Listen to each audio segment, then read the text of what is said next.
आप सभी का मेरे YouTube चैनल में स्वागत है। आज हम रासायनिक संयोग के नियम के अंतर्गत 3 नियम पढ़ेंगे।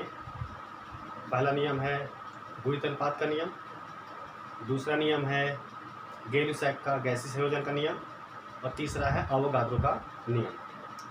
तो एक एक करके हम शुरू करते हैं। सबसे पहले हम देखेंगे गुणित अनुपात के नियम के बारे में।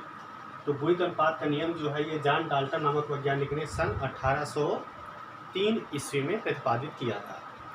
तो गुणित अनुपात का नियम कुछ ऐसा है कि जब दो तत्व यानी कि दो पदार्थ आपस में रासायनिक संयोग के द्वारा दो या दो से अधिक पदार्थ का निर्माण करते हैं तो एक तत्व की भिन्न भिन्न मात्रा जो दूसरे तत्व के निश्चित द्रव्यमान से क्रिया करती है के भारों के बीच में एक सरल पूर्णांक अनुपात होता है। यानी कि दो पदार्थ आपस में क्रिया करके दो या दो से अधिक यौगिक बनाते हैं तो एक तत्व की जो भिन्न भिन्न मात्रा होती है वो दूसरे तत्व के निश्चित मात्रा या निश्चित द्रव्यमान के साथ जब रासायनिक संयोग करके पदार्थ बनाती है तो जिसकी भिन्न भिन्न मात्राएं होती हैं उसके द्रव्यमानों में एक सरल पूर्णांक अनुपात होता है। इसे समझते हैं। मान लीजिए कार्बन के साथ ऑक्सीजन अलग अलग प्रकार से क्रिया करके क्रमशः CO और CO2 बनाता है।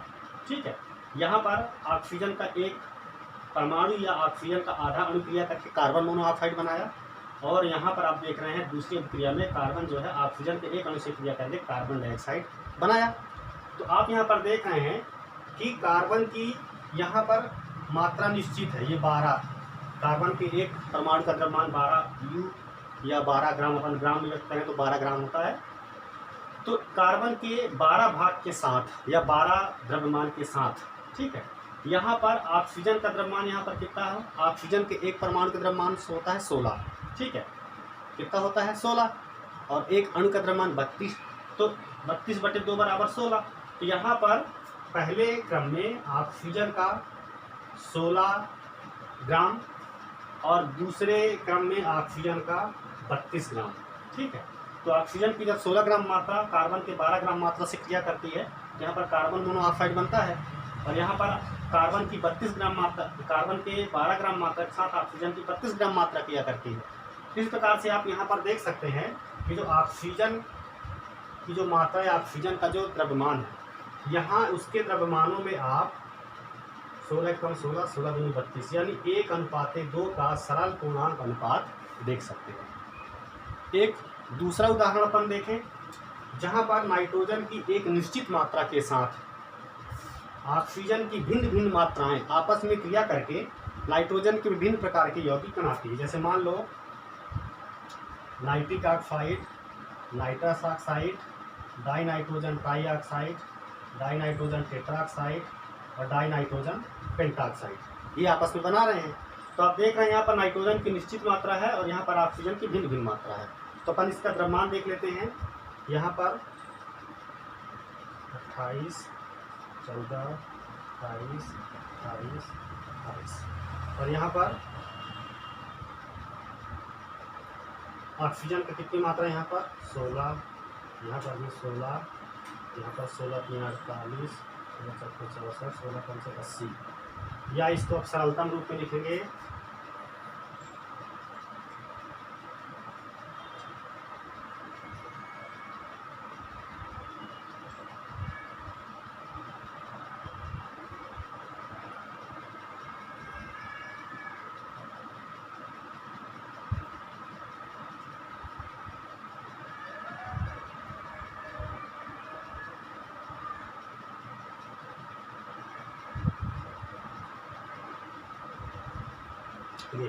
इस प्रकार से। जब हम इस मात्रा को सरलतम रूप में देख लेते हैं तो आप यहाँ पर देख रहे हैं कि नाइट्रोजन की मात्रा 14 ग्राम है सभी में और ऑक्सीजन की अलग अलग मात्रा 8 ग्राम, फिर 8 दूनी 16, फिर 8 3 24, फिर 8 4 32, फिर 8 5 40। यानी ऑक्सीजन के द्रव्यमानों में आपको 1 2 3 4 5 कौन सा अनुपात मिला? 1:2, 3:3, 4:5। किस प्रकार से आप यहाँ पर देख रहे हैं कि ऑक्सीजन की अलग अलग मात्रा नाइट्रोजन की निश्चित मात्रा के साथ क्रिया करके और गुणित अनुपात के नियम की पुष्टि करती है। तो आप इसको लिख लेंगे, नोट कर लेंगे। हम लोग अगले नियम की ओर बढ़ते हैं। अगला हमारा नियम क्या है? गेल-ल्यूसैक का गैसीय संयोजन का नियम, जिसे सन 1808 में गेल-ल्यूसैक नामक वैज्ञानिक ने प्रतिपादित किया था।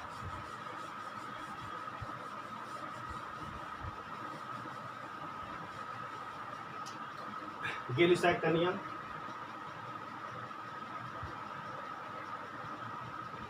गैसीय संयोजन का नियम,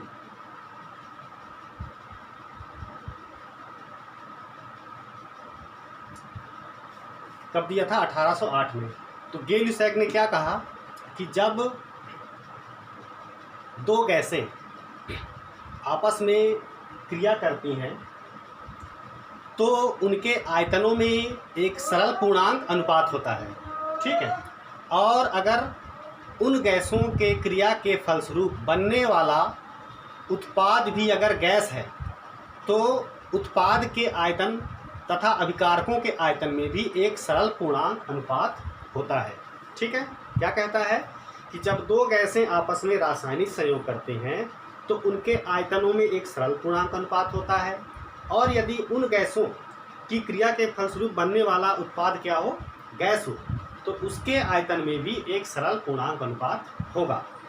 उदाहरण लेते हैं।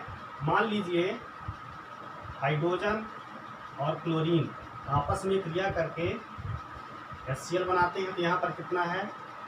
एक अणु, यहाँ पर दो अणु बन गए, ठीक है। यानी एक आयतन और यहाँ पर दो आयतन। तो तीनों में अनुपात आप देख लीजिए, 1:1:2, ठीक है। यानी आप यहाँ पर देख रहे हैं कि हाइड्रोजन के अणु, क्लोरीन के अणु और HCl के अणु में के तीनों के आयतनों में क्रमशः 1:1:2 का आयतन अनुपात आपको यहाँ पर प्राप्त हो रहा है। तो ये है हमारा गेल-ल्यूसैक का गैसीय संयोजन का नियम। इसी प्रकार से आप और एग्जाम्पल आप ले सकते हैं, कोई भी एग्जाम्पल आप ले सकते हैं जिसमें दो गैसें आपस में क्रिया करेंगी और उत्पाद भी अगर गैस ही है तो आप एग्जाम्पल ले सकते हैं, ठीक है।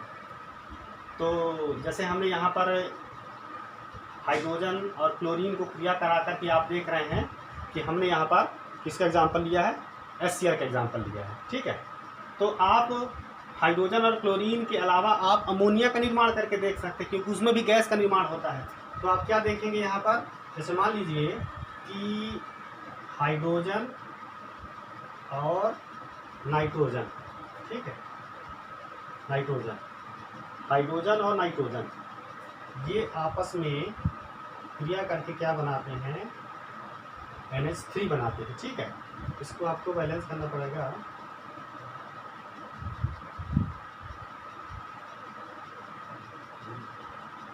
N2 + 3H2 है ना। तो यहाँ पर क्या बनता है? 2NH3, यानी 3 अणु हाइड्रोजन के और 1 अणु नाइट्रोजन का आपस में क्रिया करके अमोनिया के 2 अणुओं का निर्माण करते हैं। तो आप यहाँ पर देखेंगे 3 अणु, 1 अणु और यहाँ पर 2 अणु, ठीक है। यानी 3 आयतन, 2 आयतन और 2 आयतन। तो आप हाइड्रोजन, नाइट्रोजन और अमोनिया के आयतनों में 3:1:2 का अनुपात देख सकते हैं। इस प्रकार से इस नियम के द्वारा गेल-ल्यूसैक के गैसीय संयोजन के नियम की पुष्टि, इन उदाहरणों के द्वारा गेल-ल्यूसैक के गैसीय संयोजन के नियम की पुष्टि हो जाती है। अगला है हमारा आवोगाद्रो का नियम।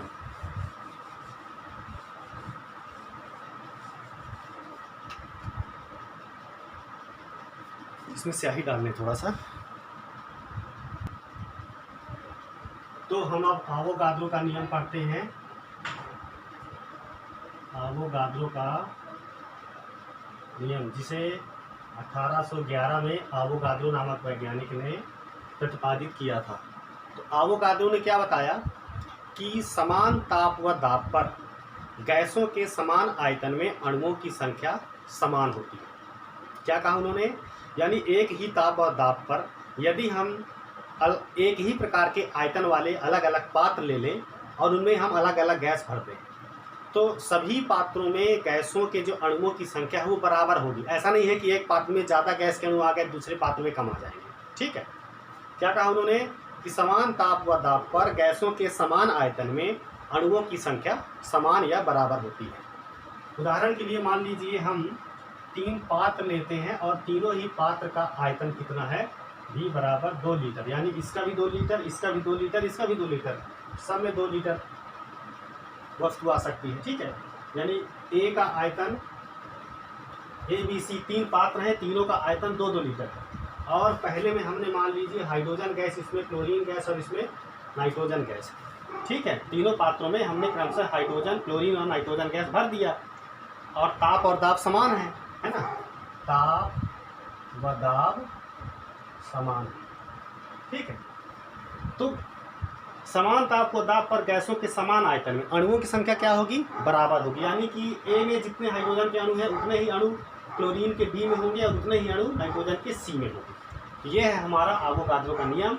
और आवोगाद्रो ने ही बाद में अणुओं की परिकल्पना को विस्तृत रूप दिया था, यानी अणुओं के बारे में मुख्य रूप से जो जानकारी वो आवोगाद्रो ने दी थी। बाद में आवोगाद्रो ने ही मोल परिकल्पना को भी प्रतिपादित किया था, और मोल क्या है इसके बारे में हम आपको अगले वीडियो में जरूर बताएंगे। इसके साथ ही डाल्टन का नियम, डाल्टन का परमाणुवाद का सिद्धांत, आधुनिक परमाणुवाद का सिद्धांत, तत्व क्या है, परमाणु क्या है, अणु क्या है, यौगिक क्या है, मिश्रण क्या है इत्यादि के बारे में, तथा इस पाठ के अंतर्गत जैसे कि सार्थक अंक, मूलानुपाती सूत्र, आणविक सूत्र, इसकी चर्चा हम लोग क्रमशः करेंगे। धन्यवाद।